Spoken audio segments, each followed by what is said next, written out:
بسم اللہ الرحمن الرحیم۔ ملفوظات حضرت مسیح موعود 25 دسمبر سن 1902۔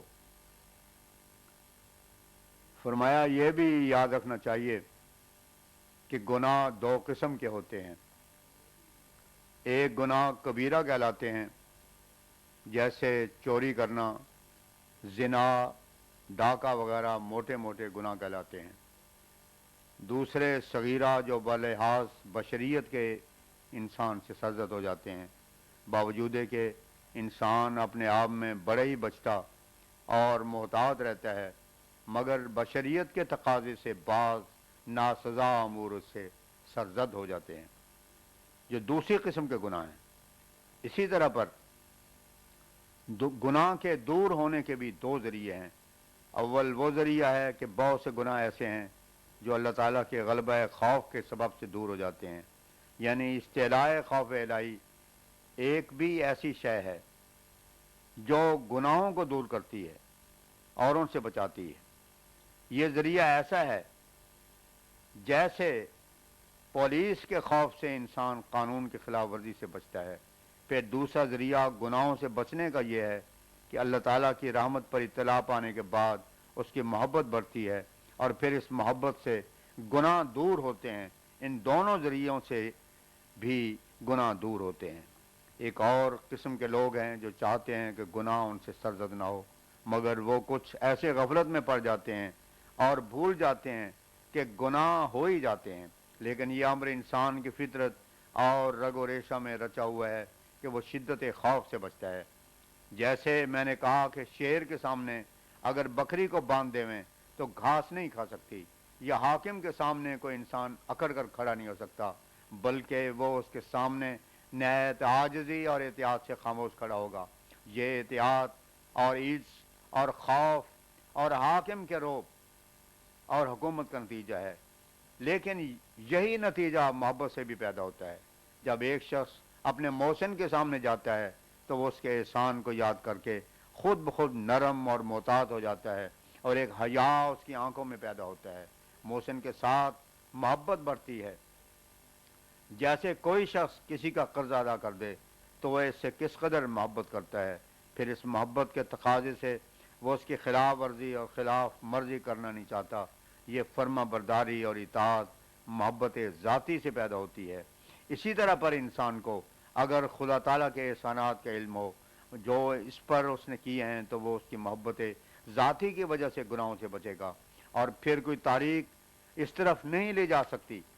اس کی ایسی مثال ہے کہ جیسے کوئی بادشاہ کسی ماں کو حکم دیوے کہ اگر تم اس بچے کو دکھ دو گی اور دودھ نہ دو گی، یہاں تک کہ اگر وہ بچہ مر بھی جاوے گا تو کوئی سزا نہ ملے گی بلکہ ہم انعام دیں گے، تو وہ ہرگز ہرگز اس کی تعمیل نہ کرے گی اور ایسا کرنا پسند نہیں کرے گی، اس لیے کہ اس کی فطرت میں بچے کے ساتھ محبت کا ایک جوش ہے، اور یہ جوش محبت ذاتی کا جوش ہے۔ بس انسان جب خدا تعالیٰ کے ساتھ اس قسم کی محبت کرنے لگتا ہے تو پھر اس سے جو نیکیاں صادر ہوتی ہیں اور وہ گناہوں سے بچتا ہے تو وہ کسی طمع اور خوف سے نہیں بلکہ اسی محبت ذاتی کے تقاضے سے۔ محبت ذاتی کا یہ نشان ہے کہ اگر محبت ذاتی والے کو یہ بھی معلوم ہو جائے کہ اس کے اعمال کے پاداش میں اس کو بجائے بہشت کے دوزخ ملے گا، یا اسے معلوم ہو کہ ان پر کوئی نتیجہ مرتب نہیں ہوگا اور بہشت دوزخ کوئی چیز ہی نہیں جس کے خوف یا جس کی طمع کے لیے وہ کام کی بجا آوری کرے، تب بھی اس کی محبت میں کوئی فرق نہ آئے گا، کیونکہ یہ خوف اور رجا کے پہلوؤں کو دور کر کے فطرت کا رنگ پیدا کرتی ہے۔ محبت ذاتی کا یہ خاصہ ہے کہ جب انسان کے اندر نشو و نما پاتی ہے تو ایک آگ پیدا کر دیتی ہے جو اندر کے نجاستوں کو جلا کر صاف کرتی ہے۔ یہ آگ ان نجاستوں کو جلاتی ہے جن کو بیم و رجا جلا نہ سکتے تھے۔ پس یہ مقام انسان کے لیے تکمیل کا مقام ہے اور اس جگہ تک اسے پہنچنا ضروری ہے۔ پنڈت صاحب نے عرض کی، میں خدا کا منکر نہیں ہوں اور نہ اس کا بندہ ہونے کا منکر۔ اس پہ حضرت اقدس نے ارشاد فرمایا، بات یہ ہے کہ خدا تعالیٰ پر ایمان دو قسم کا ہے۔ ایک وہ ایمان ہے جو صرف زبان تک محدود ہے اور اس کا اثر افعال اور اعمال پر کچھ نہیں۔ دوسری قسم ایمان باللہ کی یہ ہے کہ عملی شہادتیں اس کے ساتھ ہوں، پر جب تک یہ دوسری قسم کا ایمان پیدا نہ ہو، میں نہیں کہہ سکتا کہ ایک آدمی خدا کو مانتا ہے۔ یہ بات میری سمجھ میں نہیں آتی کہ ایک شخص خدا تعالیٰ کو مانتا بھی ہو اور پھر گناہ بھی کرتا ہو۔ دنیا کا بہت بڑا حصہ پہلی قسم کے ماننے والوں کا ہے۔ میں جانتا ہوں کہ وہ لوگ اقرار کرتے ہیں کہ ہم خدا کو مانتے ہیں، مگر یہ دیکھتا ہوں کہ اس اقرار کے ساتھ ہی وہ دنیا کے نجاستوں میں مبتلا اور گناہ کی قدورتوں سے آلودہ ہیں۔ پھر وہ کیا بات ہے کہ وہ خاصا جو ایمان باللہ کا ہے اس کو حاضر ناظر مان کر پیدا نہیں ہوتا۔ دیکھو، انسان ایک ادنا درجے کے چوڑے چمار کو حاضر ناظر دیکھ کر اس کی چیز نہیں اٹھاتا، پھر اس خدا کے مخالفت اور اس کے احکام کے خلاف ورزی میں دلیری اور جرت کیوں کرتا ہے، جس کی نسبت کہتا ہے مجھے اس کا اقرار ہے۔ میں اس بات کو مانتا ہوں کہ دنیا کے اکثر لوگ ہیں جو اپنی زبان سے اقرار کرتے ہیں کہ ہم خدا کو مانتے ہیں، کوئی پرمیشور کہتا ہے، کوئی گاڈ کہتا ہے، کوئی اور نام رکھتا ہے، مگر جب عملی پہلو سے ان کے اس ایمان اور اقرار کے امتحان لیا جاوے اور دیکھا جاوے تو کہنا پڑے گا کہ وہ نیرا دعویٰ ہے جس کے ساتھ عملی شہادت کوئی نہیں ہے۔ انسان کی فطرت میں یہ امر واقع ہے کہ وہ جس چیز پر یقین لاتا ہے اس کے نقصانات سے بچنے اور اس کے منافع کو لینا چاہتا ہے۔ دیکھو، سنکھیا ایک زہر ہے، اور انسان جبکہ اس بات کا علم رکھتا ہے کہ اس کی ایک رتی بھی ہلاک کرنے کو کافی ہے تو کبھی وہ اس کو کھانے کے لیے دلیری نہیں کرتا، اس لیے کہ وہ جانتا ہے کہ اس کا کھانا ہلاک ہونا ہے۔ پھر کیوں وہ خدا تعالیٰ کو مان کر ان نتائج کو پیدا نہیں کرتا جو ایمان باللہ کے ہیں؟ اگر سنکھیا کے برابر بھی اللہ تعالیٰ پر ایمان ہو تو اس کے جذبات اور جوشوں پر موت وارد ہو جاوے، مگر نہیں، یہ کہنا پڑے گا کہ میرا قول ہی قول ہے۔ ایمان کو یقین کا رنگ نہیں دیا گیا، یہ اپنے نفس کو دھوکہ دیتا ہے اور دھوکہ کھاتا ہے جو کہتا ہے کہ میں خدا کو مانتا ہوں۔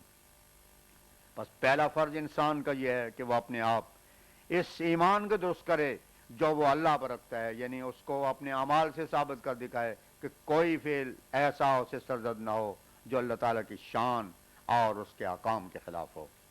یہ دھوکہ جو انسان کو لگتا ہے کہ وہ خدا کو مانتا ہے باوجود ہے کہ عملی شہادت اس ایمان کے ساتھ نہیں ہوتی، در حقیقت یہ بھی ایک قسم کی مرض ہے جو خطرناک ہے۔ مرض دو قسم کی ہوتی ہے، ایک مرض مختلف ہوتی ہے، یہ وہ ہوتی ہے جس کا درد محسوس ہوتا ہے جیسے سر درد، یہ درد گردہ وغیرہ۔ دوسری قسم کی مرض مستوی کہلاتی ہے، اس مرض کا درد محسوس نہیں ہوتا اور اس لیے مریض ایک طرح اس کے علاج سے تساہل اور غفلت کرتا ہے، جیسے برس کا داغ ہوتا ہے، بظاہر کوئی درد یا دکھ محسوس نہیں ہوتا لیکن آخر کو یہ خطرناک نتائج پیدا کرتا ہے۔ پس خدا پر ایسا ایمان جو عملی شہادتیں ساتھ نہیں رکھتا ہے ایک قسم کی مرض مستوی ہے، صرف رسم و عادت کے طور پر مانتا ہے، یا یہ کہ باپ دادا سے سنا تھا کہ کوئی خدا ہے اس لیے مانتا ہے، اپنی ذات پر محسوس کر کے کب اس نے اللہ کا اقرار کیا۔ یہ اقرار جس دن اس رنگ میں پیدا ہوتا ہے ساتھ ہی گناہوں کے میل کچیل کو جلا کر صاف کر دیتا ہے اور اس کے آثار ظاہر ہونے لگتے ہیں۔ جب تک آثار ظاہر نہ ہو ماننا یا نہ ماننا برابر ہے۔ اس کی وجہ یہی ہے کہ یقین نہیں ہوتا اور یقین کے بغیر ثمرات ظاہر نہیں ہو سکتے۔ دیکھو، جن خطرات کا انسان کو یقین ہوتا ہے ان کے نزدیک ہرگز نہیں جاتا۔ مثلا یہ خطرہ ہو کہ گھر کا شہتیز ٹوٹا ہوا ہے تو وہ کبھی بھی اس کے نیچے جانے اور رہنے کی دلیری نہ کرے گا، یا یہ معلوم ہو کہ فلاں مقام پر سانپ رہتا ہے اور وہ رات کو پھیرا بھی کرتا ہے تو کبھی یہ رات کو اٹھ کر وہاں نہ جائے گا، کیونکہ اس کے نتائج کا قطعی اور یقینی علم رکھتا ہے۔ پس اگر خدا کو مان کر ایک پیسے کے سنکھیا جتنا بھی اثر اور یقین نہیں ہوتا تو سمجھ لو کہ کچھ نہیں مانتا، اور اصل بات یہ ہے کہ ساری خرابی کی جڑ گیان کی کوتاہی ہے۔ پنڈت صاحب نے اس پہ عرض کیا، میرا اصل منشا تو یہ ہے کہ خدا کی ہستی پر تو ایمان ہے مگر پھر بھی گناہ ہوتے ہیں۔ حضرت اقدس نے فرمایا، آپ کیوں کہتے ہیں کہ ایمان ہے؟ ایمان تو انسان کے نفسانی جذبات کو مردہ کر دیتا ہے اور گناہ کی قوتوں کو سلب کر دیتا ہے۔ آپ کو یہ سوال کرنا چاہیے کہ گناہ سے بچنے کا کیا علاج ہے۔ میں یہ کبھی نہیں مان سکتا کہ ایمان بھی ہو اور گناہ بھی ہو۔ ایمان روشنی ہے، اس کے سامنے گناہ کی ظلمت رہ نہیں سکتی۔ بھلا یہ کبھی ہو سکتا ہے کہ دن بھی چڑھا ہوا ہو اور رات کی تاریکی بھی بدستور موجود ہو؟ یہ نہیں ہو سکتا۔ بس اصل سوال یہ رہ جاتا ہے کہ گناہ سے کیوں کر بچیں. اس کے علاج وہی ہے جو میں نے بیان کر دیا ہے کہ اللہ تعالیٰ پر سچا ایمان پیدا ہو. پنڈت صاحب، بے شک میرے یہ کہنا کہ میں خدا کو مانتا ہوں اپنے آپ کو دھوکہ دینا ہے. حضرت اقدس نے فرمایا پس یہی اصل بات ہے، جب تک عملی شہادتیں ساتھ نہ ہوں یہ نفس کا دھوکہ ہے. جو کہتا ہے کہ مانتا ہوں، سچا ایمان گناہ کو باقی نہیں رہنے دیتا. اور سچا ایمان کیوں کر پیدا ہوتا ہے؟ آپ یاد رکھیں، جو مریض طبیب کے پاس جاتا ہے تو طبیب اس کی مرض کو تشخیص کر کے ایک علاج بتا دیتا ہے. اس کا فرض ہے کہ بیمار کو متنبع کر دے. علاج کرنا یا نہ کرنا مریض کا اپنے اختیار ہے. وہ یہ بتا دے گا کہ داغ لگانے کی جگہ ہے تو داغ دو یا جونک لگاؤ وغیرہ، یعنی جو علاج ہے وہ بتائے گا. اسی طرح پر ہم اصل علاج بتا دیتے ہیں، کرنا یا نہ کرنا ہر شخص کے اپنے اختیار میں ہے. بس اصل بات یہ ہے کہ جب خدا تعالیٰ ان آنکھوں سے نظر نہیں آتا اور نہ ان حواس سے ہم اس کو محسوس کر سکتے ہیں، کیونکہ اگر وہ ان محسوسات میں سے ہوتا جن کے لیے یہ حواس ہیں تو بے شک وہ نظر آ جاتا، یہ محسوس ہو سکتا. مگر ان حواس میں سے کوئی اس کے لیے بکار نہیں. اس کی شناخت کے خاص وسائل ہیں اور حواس ہیں. گو حکیموں، برہموں اور فلاسفروں نے بجائے خود ٹکریں ماری ہیں، لیکن وہ سب غلطیوں میں مبتلا ہیں. اور وہ ایمان جو انسان کی زندگی میں ایک حیرت انگیز تبدیلی پیدا کر دیتا ہے اس کو نصیب نہیں ہوا. جب خود ان کی یہ حالت ہے تو وہ دوسروں کے لیے ہادی اور رہنما کیوں کر ہو سکتے ہیں؟ جو خود مشکلات میں مبتلا ہیں اور جن کو خود سکینت اور اطمینان نہ ہو، وہ اوروں کے لیے کیا اطمینان کا موجب ہوں گے؟ اس سلسلہ کی راہ کے لیے چراغ دراصل انبیاء علیہ السلام ہیں. پر جو شخص چاہتا ہے کہ وہ نور ایمان حاصل کرے اس کا فرض ہے کہ اس راہ کی تلاش کرے اور اس پر چلے. بدوں ہی اس کے ممکن نہیں کہ معرفت اور سچا گیان مل سکے. جو گناہ سے بچاتا ہے اور ہر ایک شخص فیصلہ کر سکتا ہے کہ کس شے کا اتباع اس وقت حقیقی ایمان اور گیان پیدا کر دیتا ہے. یہ سچ ہے کہ جب انسان سچائی پر قدم مارنے لگتا ہے تو اس کو مشکلات اور ابتلا پیش آتے ہیں. برادری اور قوم کا ڈر اسے دھمکاتا ہے، لیکن اگر وہ فی الحقیقت سچائی سے پیار کرتا ہے اور اس کی قدر کرتا ہے تو وہ ان ابتلاؤں سے نکل جاتا ہے، ورنہ ابتلا اس کا نفاق ظاہر کر دیتا ہے. مومن کے لیے ضروری ہوتا ہے کہ وہ دیوانہ بنے، کسی ننگوار کی سچائی کے لیے پرواہ نہ کرے. جب تک وہ ان قیود کا پابند ہے وہ مومن نہیں ہو سکتا. از عمل ثابت کن نورے کے در ایمان توس دل چدادی یوسف راہ کنا را گزیں. 27 دسمبر 1902. ظہر کے وقت حضرت اقدس تشریف لائے تو مولوی محمد علی صاحب ایم اے نے عرض کی کہ دربار دہلی پر جو میموریل روانہ کرنا ہے وہ تباہ ہو کر آ گیا ہے. حضور نے حکم دیا کہ اسے کثرت سے تقسیم کیا جائے، کیونکہ اس سے ہماری جماعت کی عام شہرت ہوتی ہے اور ہمارے اصولوں کی واقفیت اعلیٰ حکام کو ہوتی ہے اور اس کی اشاعت ہوتی ہے. عصر کے وقت حضرت اقدس علیہ السلام تشریف لائے تو آپ کو خبر دی گئی کہ ایک پادری صاحب بنام گریسفورڈ نے ایک کتاب اپنے ذوم میں آپ کے دعوے کی تردید میں لکھی ہے. اس کا نام رکھا ہے مرزا غلام احمد قادیان کا مسیح اور مہدی، مگر حضور کے دعویٰ اور دلائل کو خوب مفصل بیان کیا ہے اور اس کی اشاعت امریکہ میں بہت کی گئی ہے.